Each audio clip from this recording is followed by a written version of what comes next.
салом бинандагони арҷманд ва ҳафтаи нави кори муборак шавад. имрӯз душанбе 8 сентябр аст. ин барномаи хабарию таҳлили ахбори озодӣ аст ки барои таҳияи он ҳамкорони мо дар тоҷикистон ва Прага заҳмат кашиданд.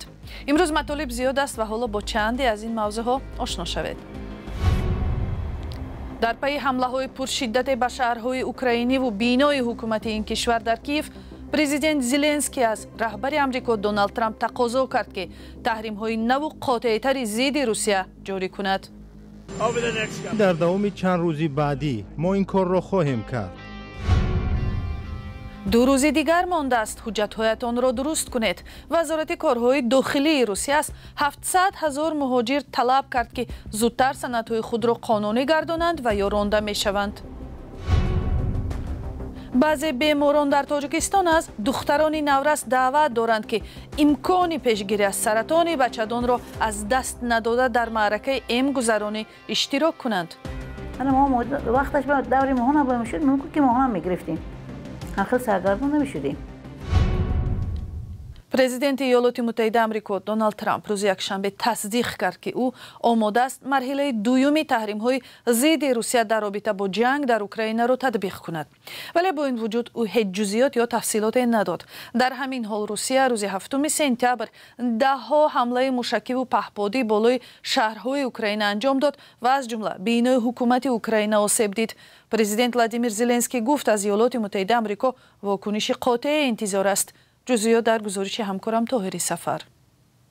Владимир Зеленский президенти Украина аз Амрико тақозо кард ки ба ҳамлаҳои густурдаи ахири Русия ба Киев вокуниши сахте нишон диҳад ки дар он аз ҷумла аввалин бор баъд аз шурӯъи ҷанг як бинои ҳукуматӣ ҳам ҳадаф қарор гирифт.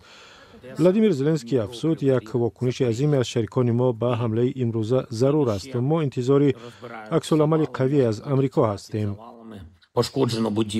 бинои кабинаи вазирон осеб дид. дар саросари кишвар беш аз 40 нафар маҷрӯҳ шуданд ва 20 ҳолат дар Киев сабт шудааст. ба оилаҳову наздикони кушташудаҳо таsalлият баён мекунам. Зеленский бори дигар ба таҳримҳои қавитар зидди ҳукумат ва шахсиятҳои ҷудогонаи Русия даъват кард. хабаргузории Reuters менависад, президенти Амрико Доналд Трамп ки раҳбари Русия Владимир Путинро таҳсин кардаву аз робитаҳои дӯстонаш гуфтааст, аз он ки ӯ оташпасро бо Украина рад карда ба гуфтушуниди мустақим бо Зеленский бемайлӣ нишон медиҳад, то рафт бештар нороҳат мешавад.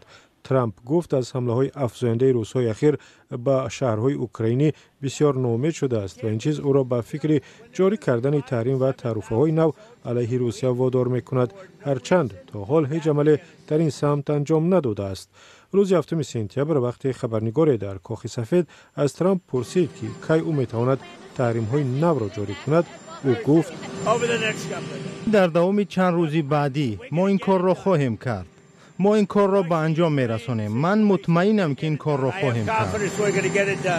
Кейт Келлог, фиристодаи вижаи Амрико, дар шабакаи X навишт ки ҳамлаҳои маргбори ахири Русия ба Киев баёнгари он аст ки Москав дар талоши густариши ҷанг аст. субҳи 7 сентябр Русия бо партоби бештар аз 800 паҳбод ё дрону мушакҳо дар саросари Украина ба қавли мақомоти Киев азимтарин ҳамлае анҷом дод. дар натиҷа 4 нафар кушта шуданд. 2 бинои баландошонаи истиқоматӣ дар шаҳри Киев қисман хароб шуд. бинои девони вазирон ва ҳам хонаҳои мақомдорону вазирони ҳукумати Украина дар маркази шаҳри Киев ҷойгир аст. дар гузашта Русия биноҳои ҳукуматиро дар маркази Киев ҳадаф қарор намедод ва маркази шаҳр аз минтақаҳои хуб муҳофизатшаванда дониста мешуд.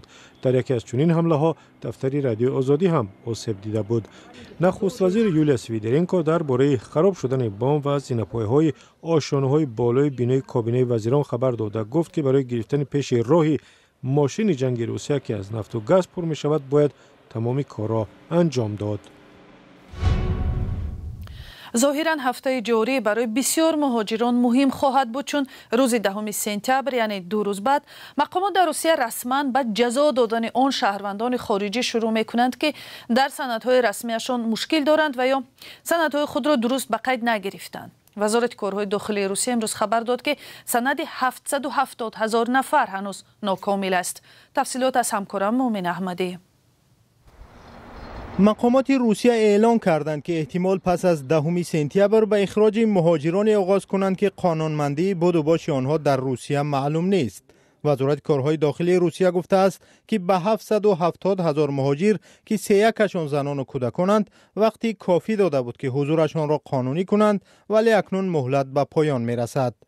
شماره شهروندان تاجیکستان که در این رویخط بودند ابتدا 120,000 نفر اعلان شده بود. در این بین زیاده از 30,000 نفر آنها اخراج شده. شماره افرادی که از فرودگاه بازپس فرستاده شدند معلوم نیست.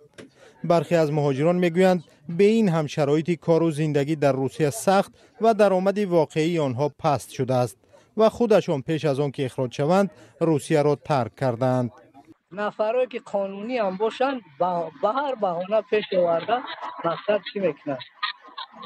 دپارتاسیا میکنند، یگان گپ میگذارد، به یگان سبب هم هر مورد همه دولت بشینند. ما دیگر نخواستیم.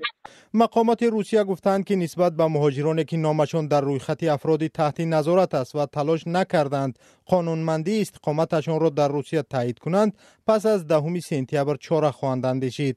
آنها هشدار دادند که چنین مهاجران را اخراج میکنند. مهاجران میگویند 1 یا 2 سال اخیر فشار بالای مهاجران به حدی طاقت ناپذیر افزایش یافته است. حدود 1 میلیون ساکن تاجیکستان در روسیه مهاجرند. تنها سال گذشته به گفته مقامات تاجیک بیش از 30,000 مهاجر را از این کشور اخراج کردند و همچنان فشار و اذیت مهاجران تاجیک در روسیه ادامه داشته. اکنون آنها راه به کشورهای دیگر را میجویند. هنوز معلوم نیست که پس از 10 سپتامبر چی تعدادی از مهاجران تاجیک از روسیه به وطن رانده خواهند شد. در دوشنبه پایان هفته گذشته اقتصادشناسان حکومت‌های اتحاد دولت‌های مستقل جلسه برپا کردند که در آن بودجه سازمان برای سال آینده تصدیق شد. تاجیکستان به عنوان رهبری دوره‌ای اتحاد دولت‌های مستقل یا SNG مکانی برگزاری این جلسه بود و آن تحت ریاست معاون نخست وزیر تاجیکستان جریان گرفت. در جلسه از حاضر نشدن مقامات از روسیه و قزاقستان انتقاد کردند. جزئیات دیگر در گزارش ارشاد سلیمانی و امیر سایف. جلسه 107مین شورای اقتصادی اتحاد دولت‌های مستقل در سطح معاونان سران حکومت‌های کشورهای عضو در کمتر از نیم روز به کار خود امروز 5 سپتامبر در دوشنبه پایان داد.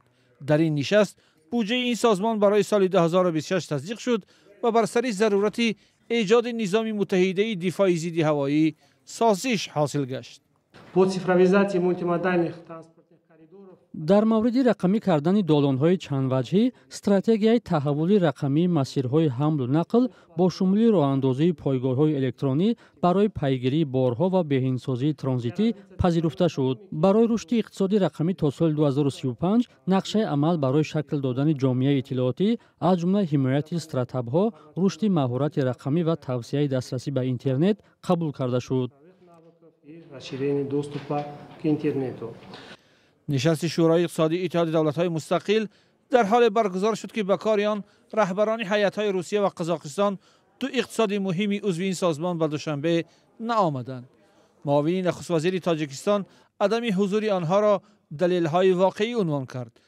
ولی سرگئی لبدف کاتب ژنرال اتحاد دولت‌های مستقل انتقادهای اخیر از کم اهمیت بودن نشست‌های گوناگون این نهاد را در سال‌های پسین غیر منطقی خواند. بعضی ها ما را سر چند وقت انتقاد میکنند که قرارهای زیاد قبول میکنیم، اما من بر اینم که اینجا اساسی برای تنقید وجود ندارد.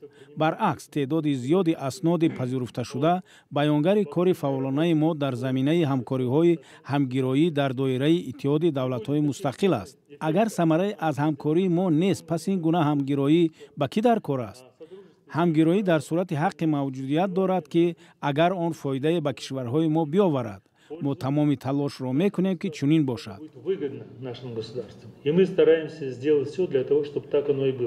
تاجیکستان امسال ریاست اتحاد دولت‌های مستقل را به دوش دارد. از 27 مسئله در این نشست بررسی شده، 17 تای آن برای بررسی به شورای سران حکومت‌ها پیشنهاد شد که قرار است آخر سپتامبر در مینسک با ریاست تاجیکستان برگزار شود. همچنین در نظر است که روزهای 8 و 9 اکتبر نشست سران کشورهای اتحاد دولت‌های مستقل و وزیران کارهای خارجی کشورهای عضو این سازمان در دوشنبه برگزار شود. هنوز دقیق نیست که موضوعهای محوری نشست دوشنبه کدام هایند. در تاجیکستان متخصصان طب به یک معرکه مهمه آماده می شوند و ساکنان هم دعوت دارند که چنین امکانیت را از دست ندهند. از ماه آینده یعنی از ماه اکتبر برای دختران نورس معرکه امکانی ضد سرطان آغاز می یابد و این واکسین برای پیشگیری از گرفتارشوی به ویروس پاپیلوما مساعدت می کند. سال این نوع سرطان در تاجیکستان باعث مرگ نه کمتر از 170 نفر می شده است. تفصیلات در گزارش زرانگیز نوروشا و شعلای عبدالله. امینه قهارو 2 سال اخیر از سرطان رنج می کشد. می گوید از وجود این بیماری در جسمش دیرتر آگاه شد. فهمیدم. این چیز درد نمیکرد آدم با. چیز معلوم نبود از خود آدم با. برای که من فرق نکردم دیگه. نه اشکمم کلام بود فکر کردم من بوز بالا کو فکر کردم که من فاربی. بعد اخیراً دانستم این چیز بود است. بعد از 1 سال کیمیودرمانی پی در پی 2 جراحی و مبارزه طولانی خطر بیماری او کمتر شده است. وقتی فهمید که با گرفتن واکسن می شود از بیماری سرطان گردنک بچه‌دان پیشگیری کرد، با حسرت گفت کاش در وقتش چنین امکانیت می بود. ما وقتش با دوری ماهانه بمیشد ممکن که ماهانه می گرفتیم. آخر سرگردان نمیشدیم. اکنون که من یوشکا با حاضر که شانس هست گران. پزشکان تاجیک میگویند حالا چنین امکانیت برای دختران فراهم آمده است. سر از 1 اکتبر باری اول در کشور معرکه امی ضد نوع‌های خطرناک ویروس پاپیلوما یا HPV آغاز می شود.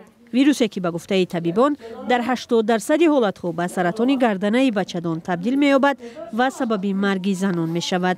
برای کم کردن خطر گرفتاری به آن یا واکسینه 4 ولنتی گارداسیل به کشور آورده شده است. سران مرکز جمهوری بهداشت بنیوی یا ایمونوپروفیلاکتیکی میگویند آن برای 520,000 دختری از 10 تا 14 ساله پیش بینی شده است. انتخاب این سن هم به سبب نبوده است.